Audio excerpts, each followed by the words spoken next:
Research shows that this is responsible for 50% of your risk for alcohol addiction. Hanging out with the wrong people, Jeff. We're going to end it there. You did not beat the stigma. Ohio, challenge what you know about addiction. You might have seen that public service announcement running on our air, challenging you to beat the stigma when it comes to addiction and mental health. Tonight, Techna stations in Columbus, Toledo, and Cleveland are all coming together with another important part of the message, that recovery is possible. I was homeless. I had no friends, no family that really could tolerate having me in their life. I'm the guy who used every day for 14 years. One thing that I have noticed about individuals in recovery is that we have something to prove. And show individuals that people in recovery are not what you think they are. I see the human in them that I think is sometimes hard for others to see. We're all important to somebody. Everybody that you see that's struggling with anything in addiction is somebody's son, that's somebody's brother, somebody's niece, somebody's nephew. We can save one life, we're great. We can save 10, then we're fantastic. If we save 100, we're on the way.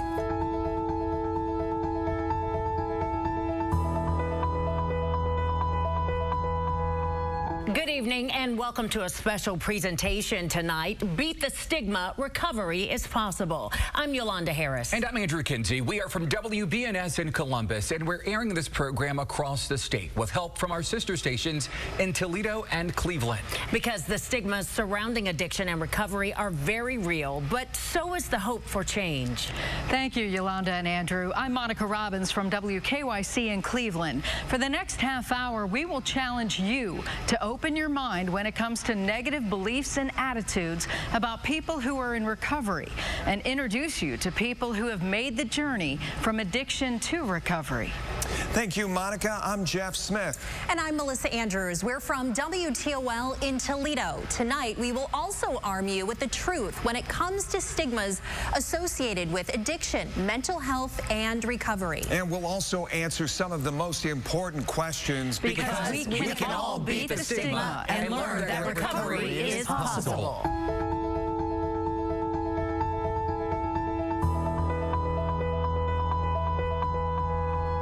I'm the guy who used every day for 14 years.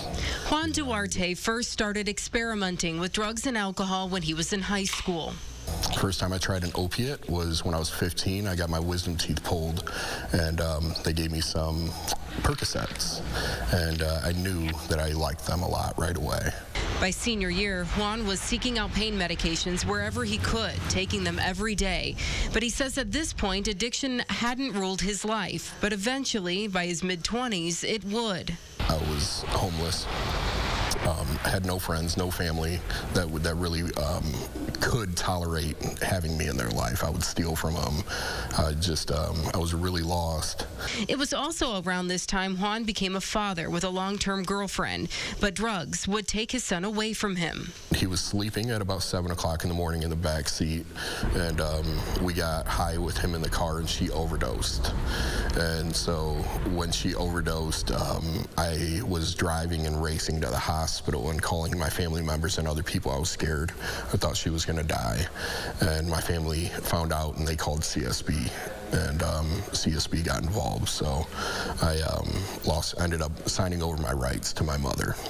But it was also Juan's mother who would help him get his life back. She went to a local teen recovery support group meeting to learn about her son's addiction and what she can do to help him. She gave him some choices, and he joined her at a meeting. I had a moment of clarity, you know.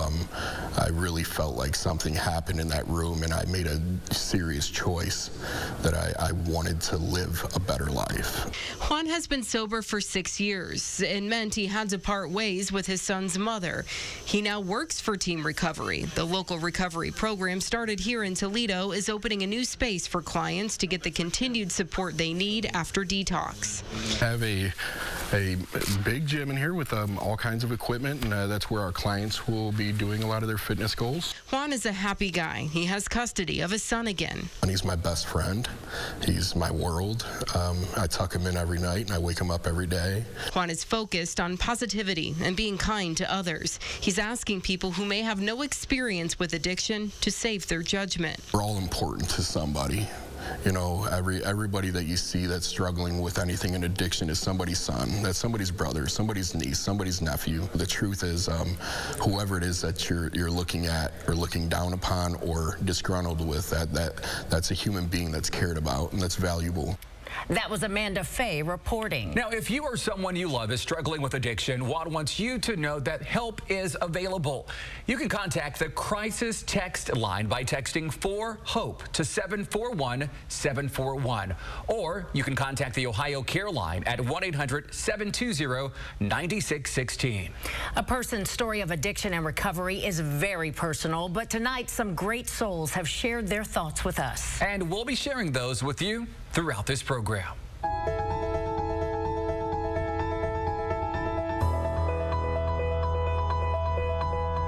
Hello, my name is John Lunsford.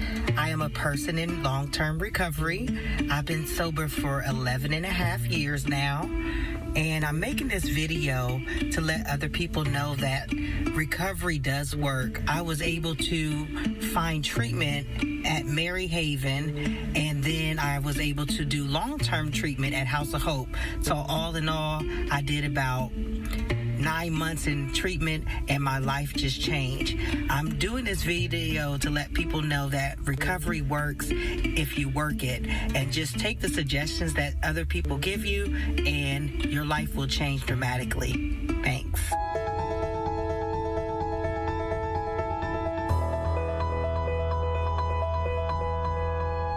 When a person goes through a traumatic experience like abuse, an accident, or even the unexpected death of a loved one, they may become at risk for mental illness or addiction. You might know someone going through a life-changing event, or maybe you yourself might be fighting to stay healthy. To help beat the stigma surrounding the relationship between mental health, addiction, and recovery, our Tracy Townsend turned to Lori Chris, Director of the Ohio Department of Mental Health and Addiction Services. Thank you so much, Director Chris, for coming in to talk with us. You are the top mental health and addiction officer in the state, and you certainly know a lot about those two and the resources that are available to folks here in Ohio. So can we start with talking about the relationship between mental health, addiction, and recovery? Sure. Mental health and addiction are illnesses, so they're conditions of the brain and of the body, and so as we think about them like other diseases and conditions, and recovery is a part of that illness process. Wellness is possible too.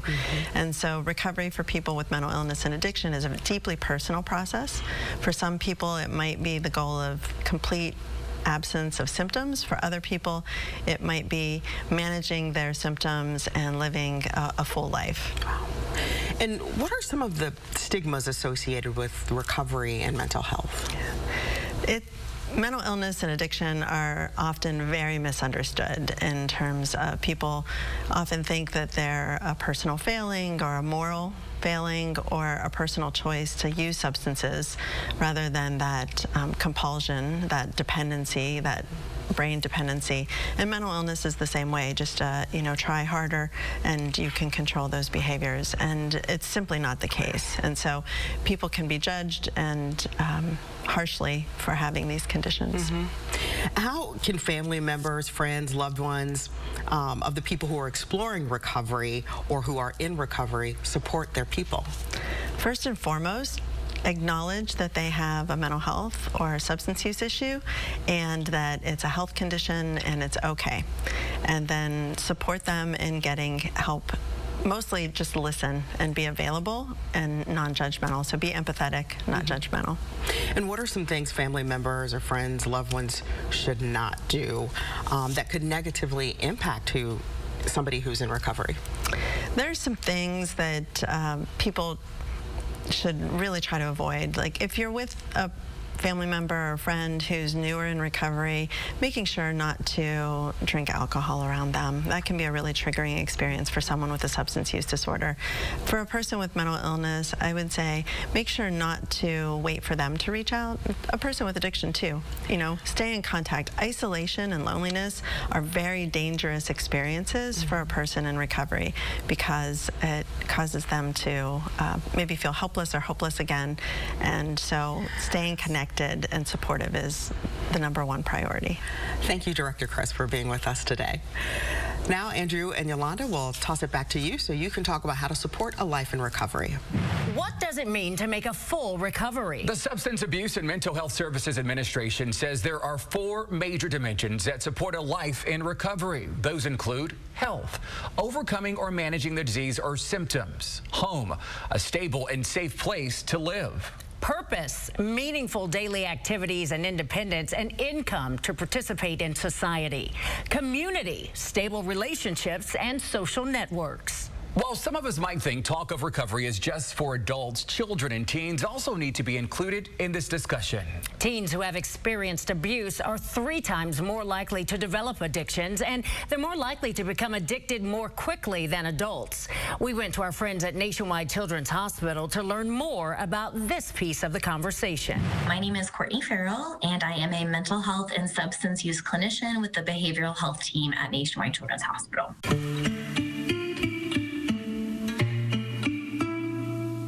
With younger kids, early intervention obviously is better rather than later. And so with kids, we have the advantage of they have a greater support system typically because we get to work with their families and we get to work alongside their communities and the systems already in place. With adults, that can typically look a little bit different given the access to resources depending on the age group. We work with co-occurring disorders. That's a term that you'll hear a lot in terms of the mental health diagnosis and the substance use concern happen at the same time, right? And so a lot of times we try to address those simultaneously as well. When addressing mental health, we can get down to kind of some of those core issues that might potentially be contributing to substance use or vice versa. A lot of the times these issues are so combined and so co-occurring that it's really beneficial to treat them as one and at the same time. Recovery can look different in many different forms depending on the person. But the main message that we always want to get across is that there is hope and there is help, and that there are people here that are willing to work with you if that's a concern that you have. There are people here in this world and in society that are here to support you and are here with you and will walk alongside you with that process, and just acknowledging that it's okay to be afraid. Some things are scary, and there are people that would love to help you through that.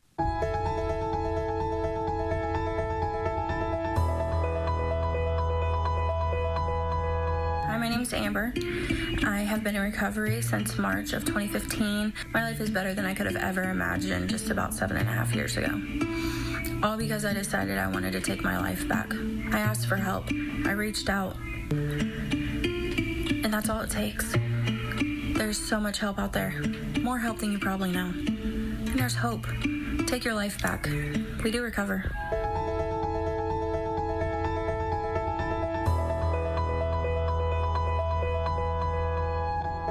Getting back on your feet in newly found sobriety means that someone has been willing to give you a chance, and a local recovery center is offering just that. Amanda Fay learned how a business move by that center may have been sheer coincidence, but its purpose is no accident.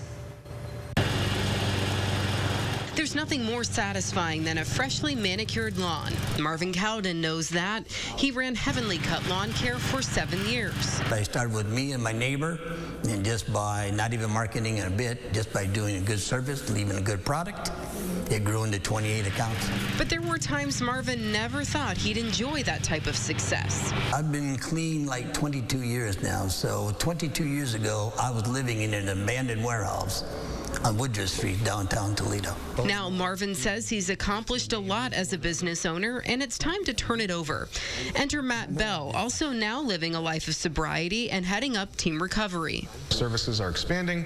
We've got a lot of properties where they're going to pay somebody else to take care of our properties, or we can bring that in-house and take care of our own properties and employ some people in recovery. Team Recovery focuses on vocational life skills, helping people in recovery relearn how to become productive members of society. Budgeting and getting your first paycheck and not being triggered to call the drug dealer again. So we're really going to hold people's hands while they're getting their lives back. For some, that first paycheck may come after getting the yard work done.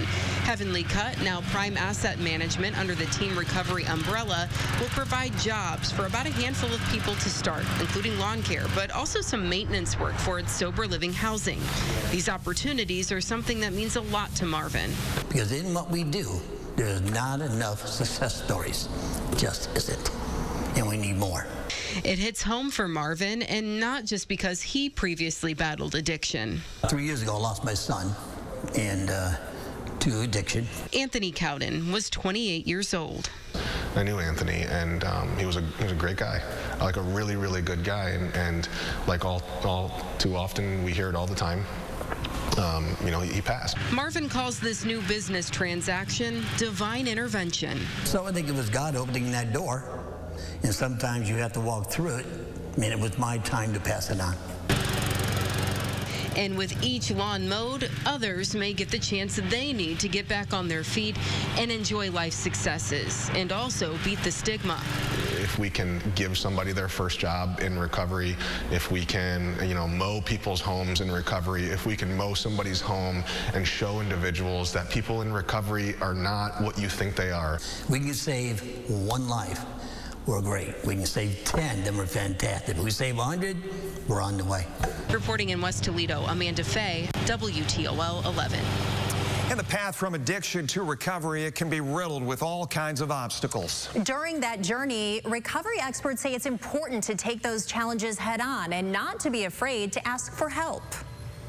Sharing a recovery story gives other people the experience of hope, and they can see your strength and your wisdom and have that vision and that path forward. It also is really helpful to talk about the strengths that you have and what you've overcome and the vision and hope that you have for the future. Getting into the workforce while in recovery can be really intimidating because of the stigma that can be associated with addiction, and it may be a while since a person's worked in a workplace. And so taking time to be patient with yourself, to be honest with yourself, get support from peers and other people in recovery throughout the process, and have a now job and a someday job that you're working towards. Every individual has their own recovery pathway, and that looks different for everyone. Medical and addiction recovery experts in Ohio are helping employers understand the value of hiring people in recovery from addiction. People in recovery are phenomenal employees, and supporting their success is important. So make sure that the environment isn't stigmatizing, that there aren't words that are used like addict or judgmental tones or discriminatory kinds of behaviors. Opportunities are given to people in recovery the same as everyone else in the company. And also creating an environment where recovery is celebrated or at least acknowledged. Have social events that aren't focused on alcohol or happy hours, those kinds of things, to really create an environment where they feel supported.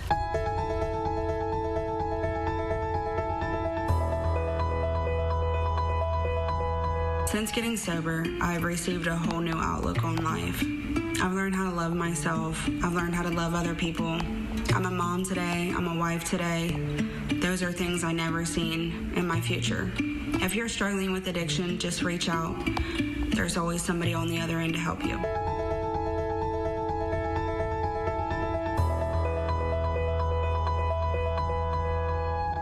For those on their journey to recovery, landing a job can be a powerful tool to getting their lives back. But for many, stigma surrounding recovery can build barriers. Reporter Lindsay Mills shares how peer supporters are helping employers understand the value of second chances. The Breaking the Stigma event here at Adena Health System in Chillicothe is twofold.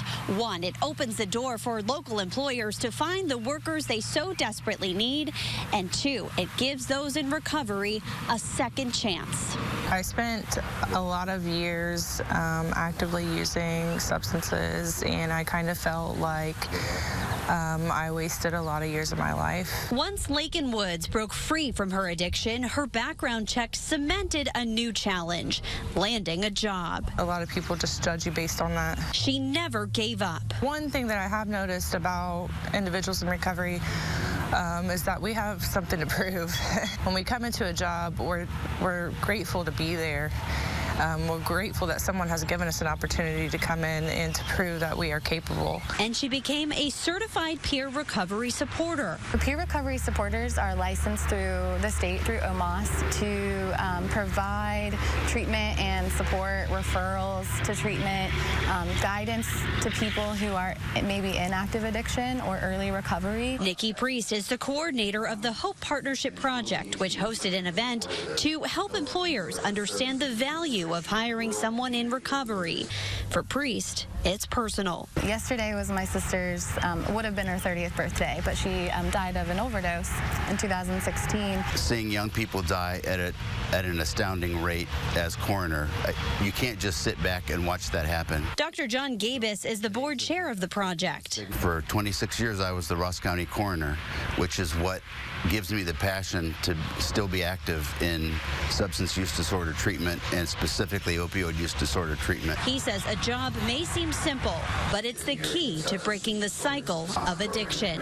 And that's why they're educating those who have the power to hire. I want to help people. I see the human in them that I think is sometimes hard for others to see. So, but it's changing. I'm hopeful about it. Thanks to a federal grant to Adena Health System, there are now more than 30 peer recovery specialists here in Ross County.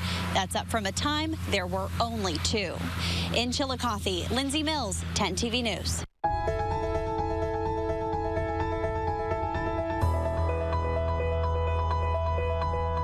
Hi, I'm Jeff. I've been sober now for 8 years. There is hope out there. Hold on, pain does end. Reach out, ask for help. Pick up the phone. Somebody will always be there for you. We do this together.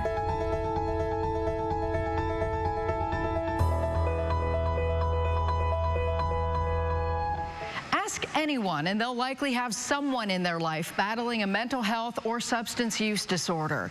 It's a common occurrence before, during, and now after the pandemic. But these days, it's clear it's getting worse, and many simply don't know how or where to turn for help. This story may help you start. I was young. I got prescribed ibuprofen for an oral surgery that I had. Aaron Mark's story echoes thousands. But for me, it was kind of like grabbed hold of me. And within a really short period of time, I became addicted to them. But like many, Aaron's addiction escalated. You know, next thing you know, I'm alone and I'm, IV drug user within a short period of time. Substance use disorders are common.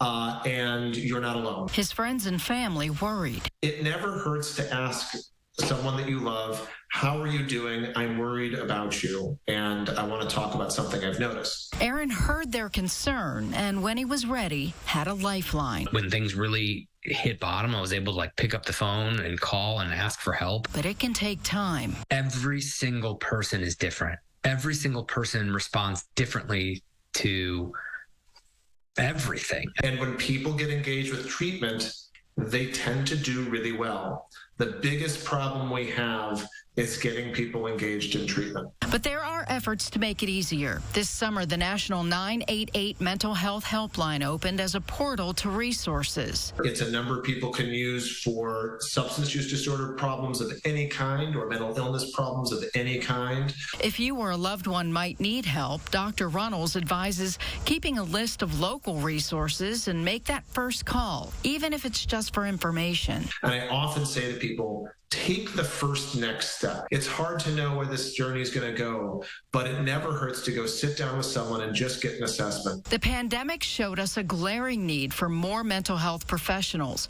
Telehealth is a convenient option. Virtual health is largely able to accomplish in the world of mental health and substance use disorders a lot of what we could do in person, and it is often a perfectly viable model for a lot of things. But in times of crisis, there's help too. And if your needs are on the more dire side, if they can't wait, almost every provider is figuring out ways to get those people in and prioritize those people. Aaron, now 18 years in recovery, has a wife, a successful career, a strong support network, and uses his experience to help others and beat the stigma. I'm not ashamed of my experience. I don't hide from my experience.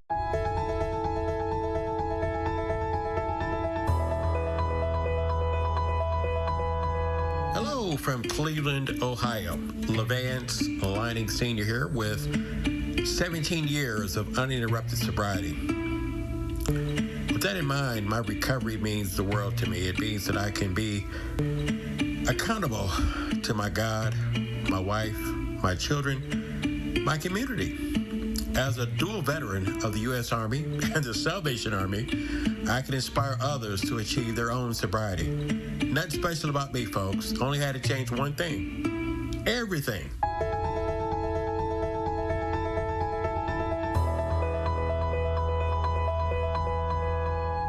Over the past half hour, we have shared how recovery from mental health issues and addiction is possible through information from experts. And stories from people who have been impacted. So what are the next steps for help for you, yourself, or someone you love?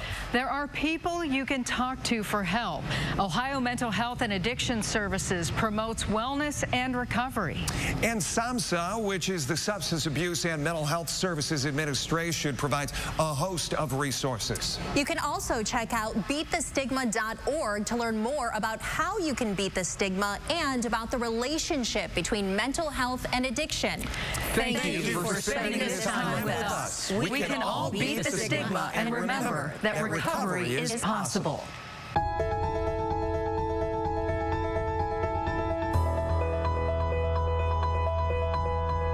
Sobriety has given me a life that I could have only dreamt of. It's given me the opportunity to be a father to my kids, given me an opportunity to be a good son, not a thief, and anybody watching this, you have the opportunity to get your life back. It's going to give you an opportunity to have everything you've ever wanted in life and then some. Hi, my name is Elizabeth, and I have been sober for 9.5 months from fentanyl and heroin. Today, I am a good mother. I am teachable. I am employable. I am respectful. And a few words of wisdom I would give are to be grateful, to give up control, and just to be open-minded to a new way of life.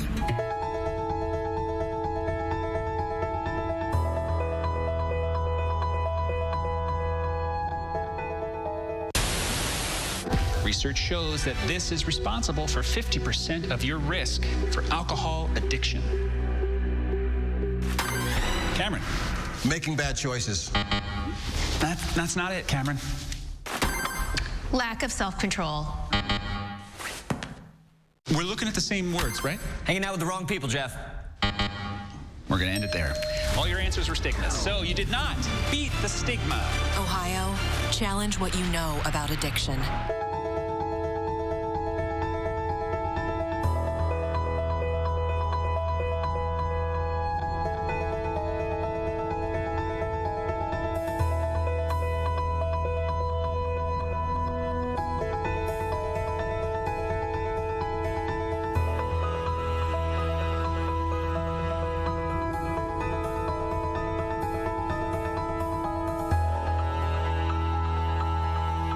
This station is not responsible for and does not endorse any claims, products, or advertisers mentioned in this program, and disclaims any liability for any representations, availability, conditions, and/or quality.